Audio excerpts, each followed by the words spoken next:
विश्व न्यूज 24/7 का हर दर्शकों को सदर प्रणाम, जोहार, सलाम।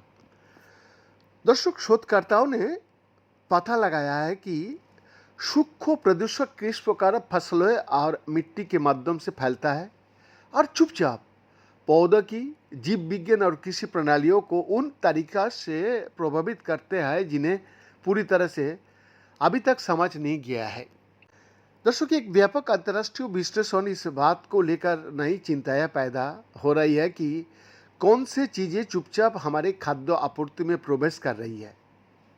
वैज्ञानिकों का कहना है कि फसलें उभरती चिंता का प्रदूषक यानी सीईसी को अवशोषित कर सकती है, जो आधुनिक प्रदूषकों का एक व्यापक समूह में जिसमें फार्मास्यूटिकल, माइक्रोप्लास्टिक्स, इंजीनियर नैनोमेटेरियल्स और पीएएस, जिन्हें आमतौर पर हमेशा रहने वाली रसायन के रूप में जाना जाता है, शामिल है।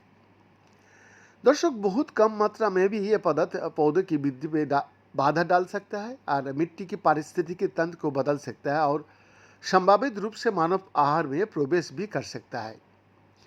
परंपरागत प्रदूषकों का विपरीत कृषि में कई संस्कारक प्रदूषकों की नियमित रूप से निगरानी या विनियमन नहीं किया जाता है। फिर भी अध्ययन से पता चलता है कि वो पुनर्चक्रित अपशिष्ट जल, उपचारित स्वेज, कीचड़, खाद और प्लास्टिक आधारित कृषि सामग्री सहित अप्रत्याशित मार्गों से खेतों में प्रवेश कर सकता है।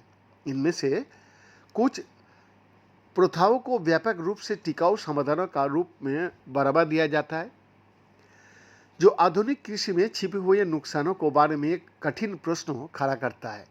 दर्शक, यहाँ जो बात नहीं है वो है समग्र दृष्टिकोण। हम रासायनिक वर्गों, पर्यावरणीय मार्गों, पौधों द्वारा अवशोषण तंत्र और सामाजिक प्रभावों से संबंधित साक्ष्यों को एक साथ लाता है।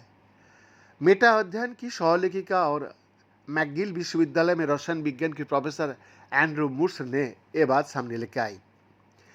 उन्होंने कहा, यह समीक्षा रासायनिक मिश्रणों की प्रभावी दीर्घकालिक संचय और मानक विषाक्तता परीक्षणों द्वारा पता न लगाए जा सकने वाले उपघातक प्रभावों सहित ज्ञान की प्रमुख कमियों को उजागर करती है। सबसे महत्वपूर्ण बात यह है कि हम ये दर्शाता है कि बेहतर रासायनिक डिजाइन और टिकाऊ उत्पादन के माध्यम से शोध पर भी और ही प्रदूषण को कम करना बेहतर विनियमन और निगरानी के साथ साथ आवश्यक है। इस समीक्षा का नेतृत्व लीड्स विश्वविद्यालय की लीरा जे कार्टर ने किया और इसमें यूनाइटेड किंगडम, इसराइल, चीन, संयुक्त राज्य अमेरिका और कनाडा का शोधकर्ता भी शामिल थे। बेर का एक्सक्लूसिव रिपोर्ट।